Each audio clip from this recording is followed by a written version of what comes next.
So, first of all, Patrick, on behalf of the entire Cloud IT team, it is my honor to welcome you here for a brief session with all of us. Thank you for taking out your time. Yes, for this insightful session. And we've heard a lot about you. But for the team, I will take this opportunity to introduce you to the team once. So, everyone, Patrick is here with us. Patrick Coleman. He is a well-known name in the tax industry, and we all have heard a lot about him from Samsung. So just a brief introduction about him. Being a vital member of the tax department at Aprio, Patrick's focus is to assist the business owners and individuals with their financial and tax planning needs. With over 20 years of experience in the accounting and tax industry, Patrick provides clients with unique solutions to address their business needs and reach their goals. Patrick leads Aprio's Technology and Biosciences Client Services Group in Carolina. He also serves international and domestic companies in the software, gaming, fintech, healthcare, IT, biotech, med device, and manufacturing industries. Patrick helps companies reach their potential at each stage of their business lifecycle, be it pre-revenue, starting up, growing, or preparing for a liquidity event.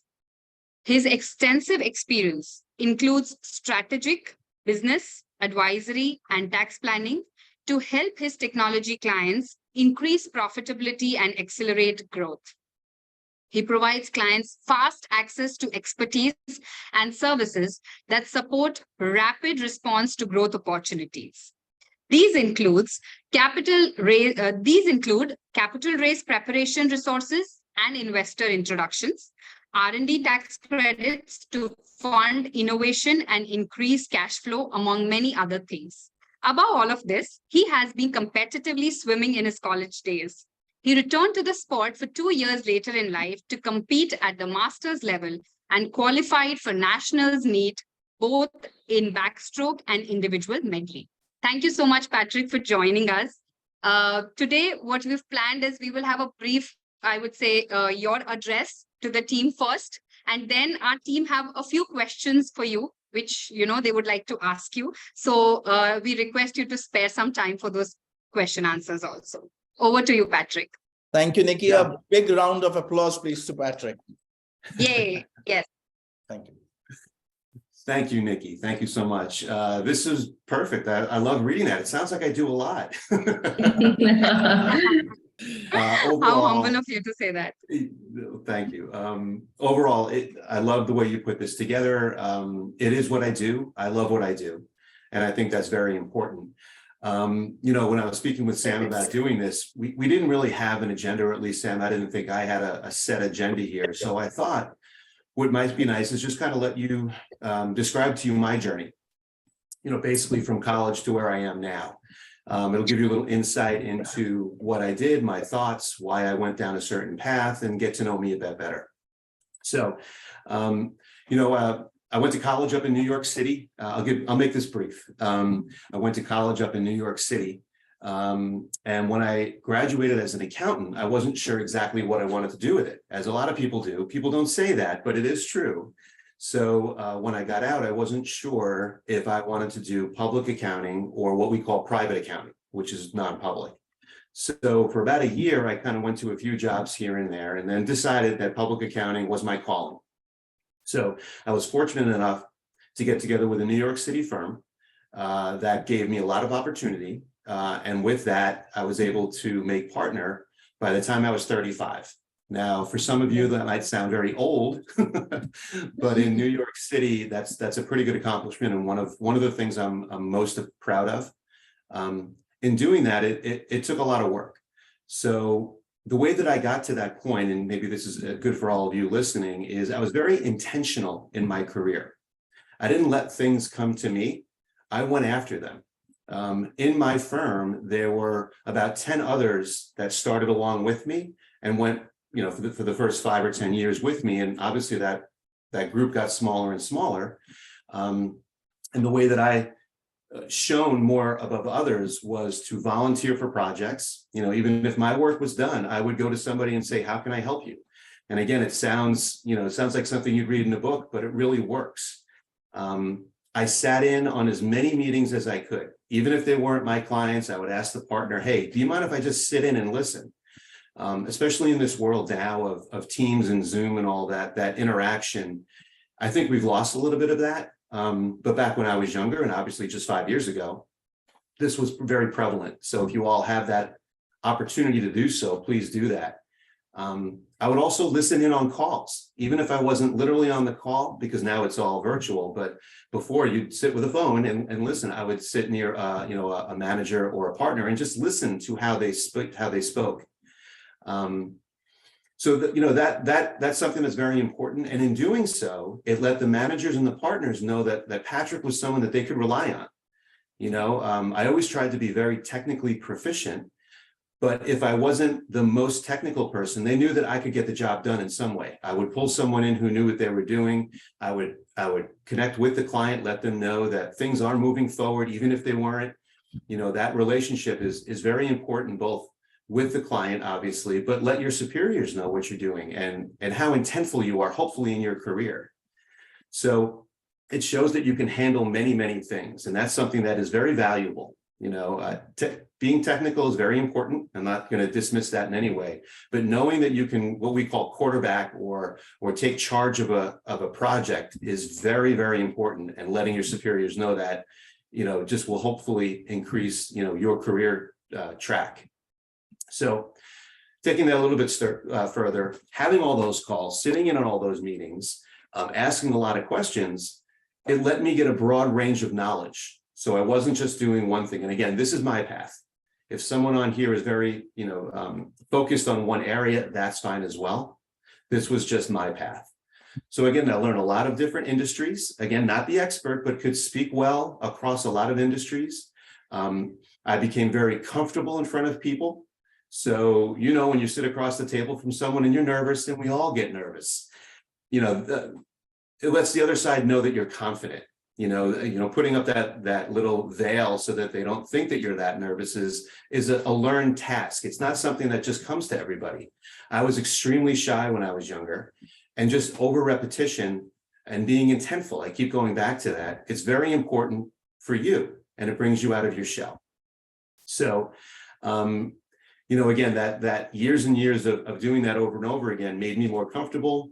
Let my partners or my future partners know who Patrick was and why I was someone that you can rely on. So that was something that, again, was very intentional for me, and it worked out very well, making partner at a young age. So it was around that time that I met Sam. So Sam, I'm not going to forget about you. So Sam was starting out in his career a little bit as well. So the connection that Sam and I made was, first off, from a business perspective. I'm going to give Sam some accolades here. Sam is very technical. Sam is very reliable. And that's what first drew me to him and what he was doing. But more importantly, we became friends. And, you can read a lot of books, you can listen to a lot of podcasts, and I think you have to have that blend of the working relationship and the personal relationship. And Sam and I have been friends for 15 years. And I say friends because we talk about family. I know about his wife and children. He knows about mine. And that's important. It makes working enjoyable. It's not all about the numbers. It's not all about the salary. Relationships are very, very important. And it makes your job better. So knowing that I was going to hop on a call with Sam today, I love it. I was very excited. During the pandemic, we didn't speak as much as we used to, but gosh, Sam, we used to speak a lot, right? Very frequently, maybe once a month, once every 2 months. And that's very important as well. So as Sam was finding his path, hopefully Sam have always been in the background with someone that he could just, rely on. I wasn't anything other than a friend. He calls me, I think, a mentor, and that's wonderful, but I think a bit more of a friendship. So he's been there for me. I know that. And hopefully I've been there for him. So just kind of bringing this to the final here.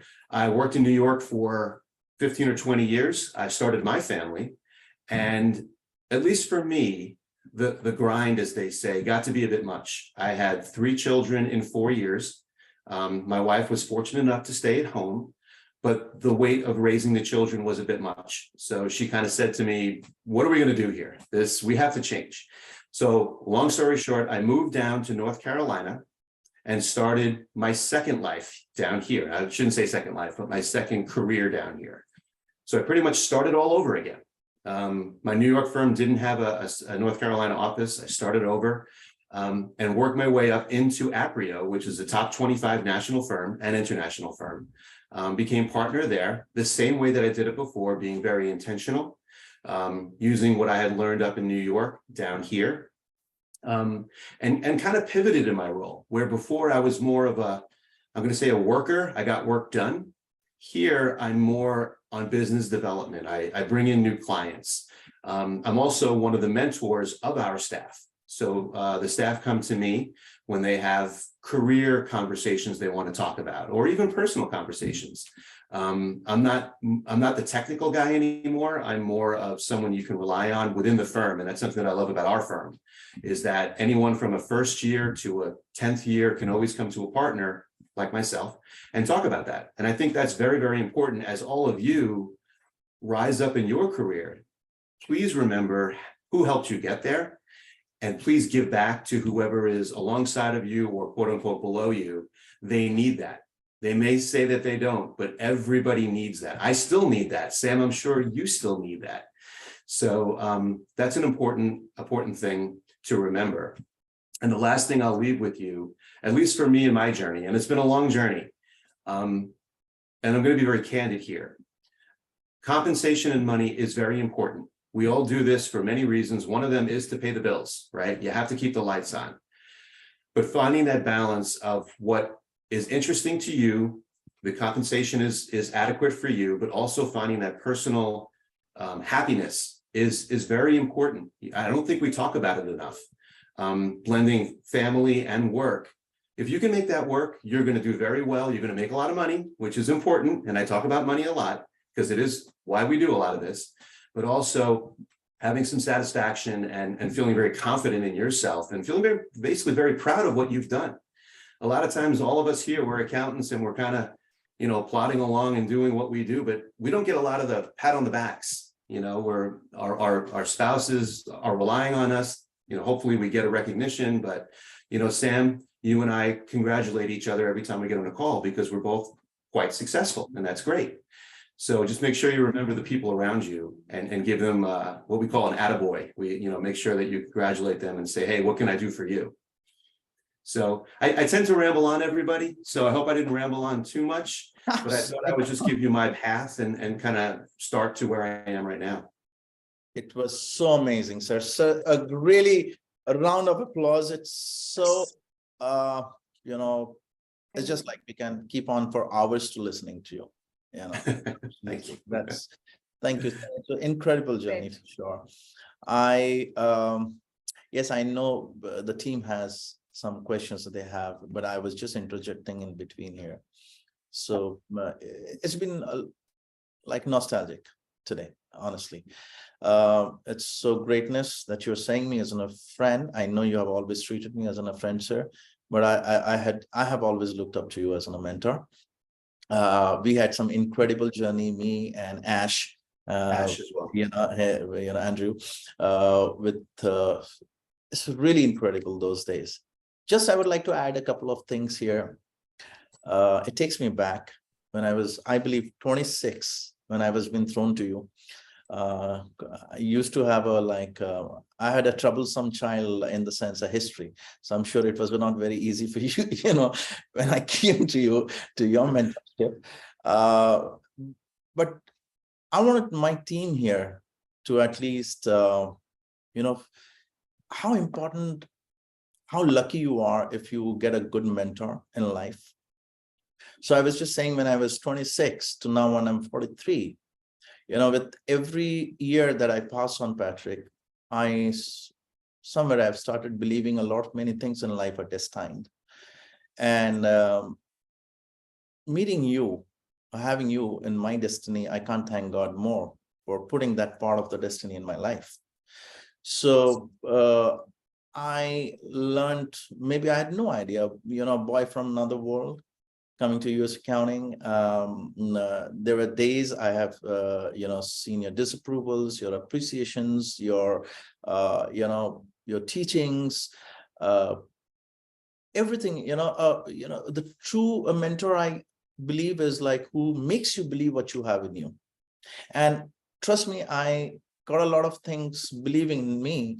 I remember a line once you had said, Sam, no matter whatever the chaos in a financial statement is, you seem to bring an order there. So, it was those few things that you have said over the period in time. Me and Ash, we have looked forward. We have grown, working under your mentorship.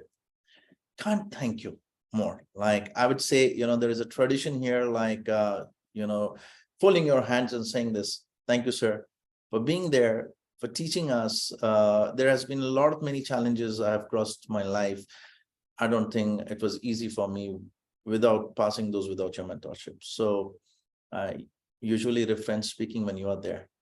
But today I thought at least I should break that law with a lot of.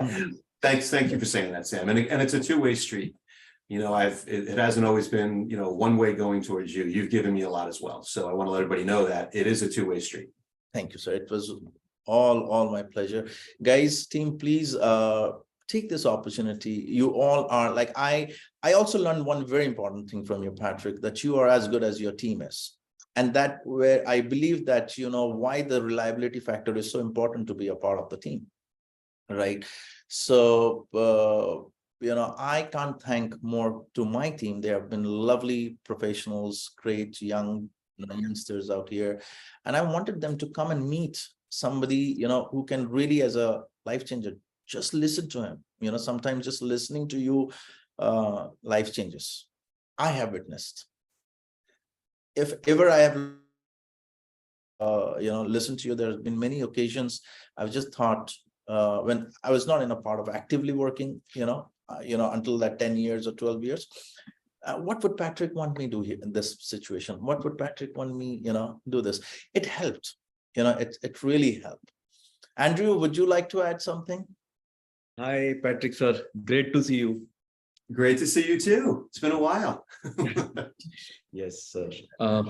I must say, it has been an incredible journey working with you. True. Thank you.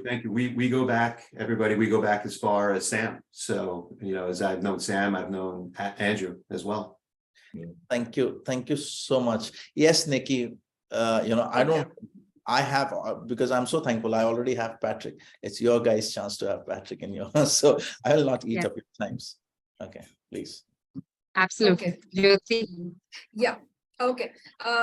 Good morning, Patrick, and thank you so much for gracing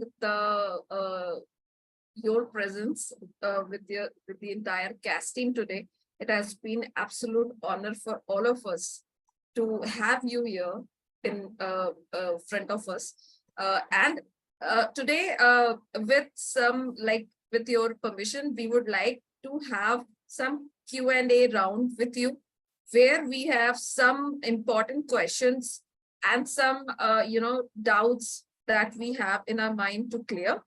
We have the entire cast team in front of you. We have few selected speakers today, and they would like to ask you few questions. So with your permission, I would like to request Himani to please start your session.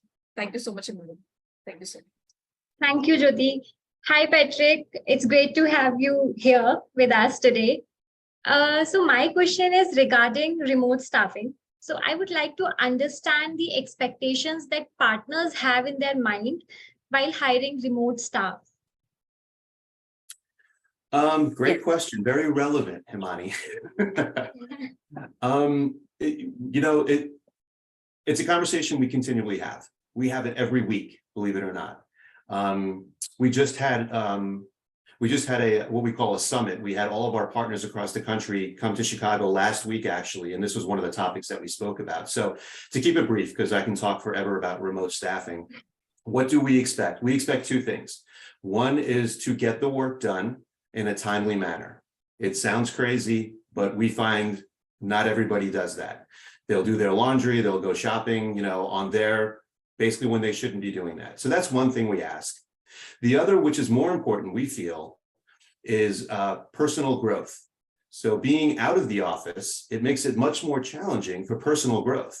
You know, you just can't go over to Sam or Nikki or whoever and say, hey, I was thinking about this. Let's talk through this situation. Or if there's a personal situation you want to go through, it's just much more different on screen. But having said that, that is how we do work now. So working through that, and every company is different, every personality is different. So what we've done is we're very intentional in our remote workers, where we have set times that we all come on screen at least once a week. And generally it's not about work. It's not a party time, but it is just talking like, hey, Himani, how was your weekend? You know, just getting to know everybody. Yeah. So again, it's a larger conversation, but those are our two expectations. Great. Thank you so much, Patrick. Okay, great. Thank you, Patrick, for this wonderful answer for Himani's question. Now we have Shefali lined up. She is eagerly waiting to ask you a question. Hi, Shefali. Can you please start your session? Yeah. Hi, Patrick. Thank you so much for taking out time today. So my question is regarding to the current situation of US economy. What is the positive or negative impact on the outsourcing industry? Again, very relevant question. Great question. What is the positive and negative effect? Well, clearly the positive effect is that, at least for our firm, we have an outsource option currently right now. I've shared that with Sam. And it's great because we find, believe it or not, a lot of the outsourced accountants are I'm going to say better than some of the staff that we have on site. They take their job more seriously. They take the work more seriously. And frankly, sometimes they're better educated. So that's certainly a positive for us. Economic wise, certainly there's a positive because it's just a better economic situation for us. The negative effect is that on the US side, there's less jobs. Literally, we're replacing US employees with outsourced options, and that is a problem. A number of reasons, obviously. One that I think all of you would know is, certainly just not utilizing our US staff force. And in the accounting industry, it's something that we are addressing on a national level, not just our firm, but our accounting society. How do we blend the two? Because as we were talking about before, it is something that is here to stay. So there are positives and negatives. Currently, we're intentional in trying to hire US-based employees, but the scope of the amount of work that we have, we can't hire enough. So we have to go for outsourcing options. So I know I didn't really give you a straight answer on either, but it's a fluid situation. It's one that we're working through. Great. Thank Thank you. you. So Okay. Thank you so much, Patrick. Okay, so next is Ishu. We have Ishu with us. Ishu, please start your session. I hope Patrick doesn't Thank you. kill me after this, that why so many questions has come to me. But I, No, honestly wanted to, This is great. get this opportunity. This is great. This is great. Yeah, Okay. hi, Patrick. So it's an honor speaking with you. So my question is regarding AI. So what is the scope of work for accountants following the introduction of AI tools like ChatGPT, Compose AI, Otter.ai in recent years, and how much of bookkeeping will be taken over by AI? Well, Sam, I appreciate you thinking I know everything. This is not an answer that I know, but Ishu, we're addressing this as well. So I actually use ChatGPT for a lot of my proposals, for a lot of my for things that I'm presenting, even for emails. So it has drastically reduced my time.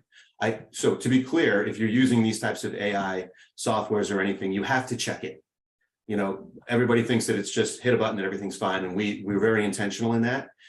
So much so that if anyone on our team is using that, they have to let us know beforehand so that we can look at it a little bit closely. Now we're saving a tremendous amount of time, and more of our efforts are confirming what is in there, but at least it gets us there. In terms of outsourcing and bookkeeping with AI, it's scary because frankly, we don't know where it's going. All of us, including me on this screen, could be out of a job due to AI. We don't know where it's going. We're very, very cautious about it. We've ramped up a 10-person group within our firm that's specific to AI. It's that intentional, and a lot of the other larger firms are doing it as well, where they have the resources. So our hope is that clearly we can use AI to everyone's advantage, where someone like yourself can use it to propel your growth and your career and help the clients. I mean, at the end of the day, all of us are working to help our clients and make sure that they're being served correctly. So great question. I don't have the answer. We're working through it, as I'm sure you guys are as well. Thank you, Patrick. You know, I've still not been out of this practice, Patrick. You have taught me anything you can't handle, pass it on my way. So all of these questions that you're saying was something I never was able to answer to them. So it's coming. Yeah, we are Jyoti. Okay, so we have our tax team eagerly waiting to ask you a few questions, Patrick. Now they are coming your way. Okay, so let's start with Devi. Hi, Devi. Can you please start your session? Thank you, Jyoti. Hey, Patrick, it's great to have you here. And it's regarding tax. I wanted to have a question with you. So with regard to the tax, what key elements or support would CPA expect from the back office infrastructure to enhance their ability to grow and thrive in the market, other than just, delivering a return? So what is the other step we can take, so which would help the CPAs there? So I'm trying to read this. Key elements of support, what does CPA expect from a back office infrastructure to enhance your ability to grow and thrive in the market? Yeah, great. Aside from just the general workflow, is that what you're saying? Giving some insights into what you're seeing around the numbers, as opposed to just giving us the numbers, maybe giving us a little narrative on your thoughts, potentially having people work in specific industries, specializing a bit more. Again, when you're working with larger firms, like say ourselves, we literally have just technology-based clients. So having our back office specialize in that would certainly help us. And it would help us, not necessarily help us grow in the market, but know that we could grow in the market, knowing that we have a back office that can handle it. So I'm not sure if that answers your question, but that's one thing that came to mind. Yeah, that definitely does. Thank you so much. Thank you. Okay, so after Devi, Patrick, we have one more tax team member for you. We have Melita with us, who has one question in her mind. Melita, can you please start your session? Yeah, sure. Thanks, Jyoti. Hi, Patrick. It's great to have you here. So my question is with regards to the tax notices. Could you please share an instance of a successful resolution of a tax dispute that you had for a client, if you would like to share with us? One instance. Yeah, sure. I'll say this because anybody who has dealt with tax notices absolutely do not like tax notices. That's right. And especially these past few years, getting through to the state and federal governments has been very, very difficult. So I will give you obviously I'm going to give you a good outcome. So we had a client that got something called a substantial underpayment penalty from the IRS. I'm not sure if you all are familiar with that. That is where some people feel they can pay $500,000 with their return or their extended return and only pay minimal interest or penalties because they paid late. And that is not the case. You have to pay it throughout the year, the prior year of when they earn the money. So the IRS has something called a substantial underpayment penalty. And in this case, it was about $80,000. It was a lot.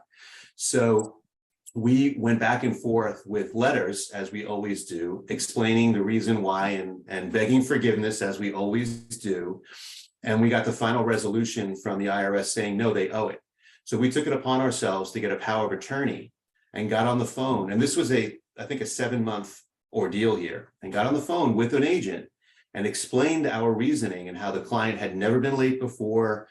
They're current right now, all the things that would hopefully let them waive the penalty. And I got a good agent and they waived the penalty. So, the client was very, very appreciative of, first, that we got it taken care of. And secondly, that we hung in there. We stayed on this for 7 months. Even when it was a no, we said, no, we're going to keep trying. So it takes a lot of time to get through these notices. And if you're someone who gets all the notices, which I know there are some of you out there who have that, you're sitting with maybe 5 or 10 of them and managing that, juggling that. kind of goes back to Melita, what I was saying before. If you can do that, although that might be considered maybe not glorious work, Sam and Ash and everyone else above you will know that you can handle that. And it's a very, very important thing to be able to handle those. So that's one of my success stories. That's Great. great. Thank you so much. Great. Thank you. That was a wonderful, wonderful answer from Patrick, sir. Great. So I think the Q&A round is over now, and we have Jasleen here with a vote of thanks. Okay, Patrick is relieved now. He don't have to answer any more questions. Okay, so let's start with Jasleen's vote of thanks. Jasleen, over to you. Hi, Patrick. So as we wrap up this mind-blowing session, I've got to give a big shout out and a huge thank you to our awesome mentors. Yes, one Seriously, second. all the Sorry, work- can we stop the screen sharing? Sorry, I Yes. didn't. Sure. But I guess before we wind up this session, I guess our mentors, Sam sir and you sir, they were very, very excited for this call. Patrick sir, like they were hell crazy for this call. So I guess they would also like to say something before we end up. I think I am done, Jasleen, because as I said, I always refrain from saying anything, when Patrick is there. But yes, what I am here today, it's like the DNA. You can see a DNA like in professional side. So I've learned anything that I've learned, everything that I've learned in my life is I've learned from Patrick, sir. And I just can't I can't have that more gratitude or thankfulness or thankful to God for, having me met you, work under you, learn from you. That's all. That's all. Thank you. Thank you so much, Jasleen, for, Thank you, sir. Would you like to add something? Just it a moment of life for me. Like it has been incredible journey working with Patrick sir. That's right. That's the aura of Patrick, people, we miss out on saying it. Yeah. You Well, always thank you. talking. Yes. Yeah, I'll jump in for a second, Sam. As all of you hopefully can tell, I try to keep things light.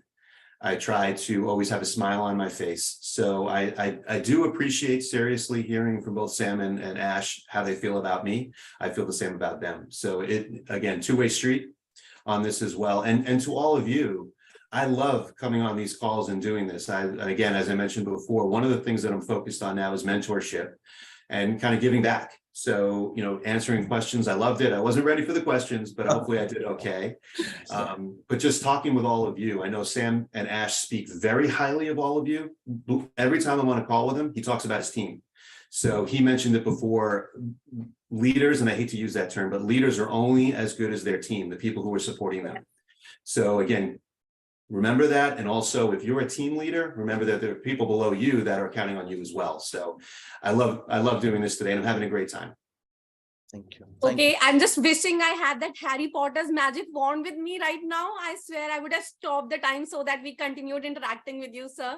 I guess not even for a single second I could imagine you as our mentor's mentor, but in fact, our own mentor, not a mentor, but our own very own friend. I guess everybody of us would agree to this, right?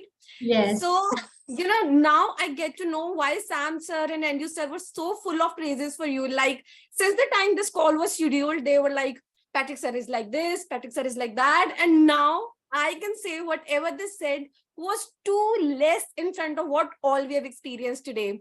You have literally taken us on a wild ride of enlightenment, dropping those knowledge bombs left and right, and we all acted like sponges, right? Like soaking every juicy bit of wisdom you threw our way. Now, I guess it's very safe to say that our brains are now on fire, like literally.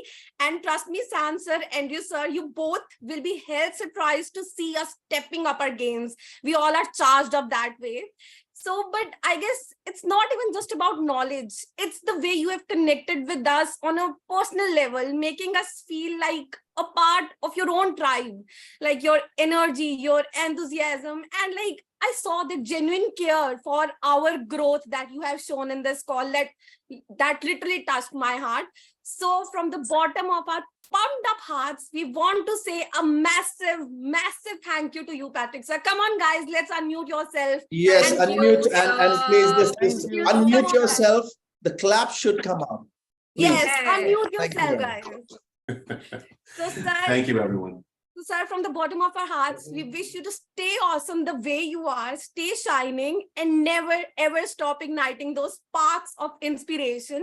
So, bidding adieu to you with a huge round of applause from everybody of us, hoping to meet you really, really, really soon, sir. And hopefully, you won't be able to forget us as well. I will not. And in the end, I would just like to add 2 lines. To our mentor, so fine, we raise a toast of grateful rhyme. Your wisdom and guidance truly shine, forever grateful for your time. Forever grateful for your time. Thank you so much, sir. Holding Thank our you. hands in the Indian Thank way. you. Thank you so much. Thank you. Thank you, sir. Thank you for your time. Thank you, Patrick. You bet. Take care, everybody. Bye, sir. Thank you Take so care. much, sir. Thank you. Thank you. Thank you.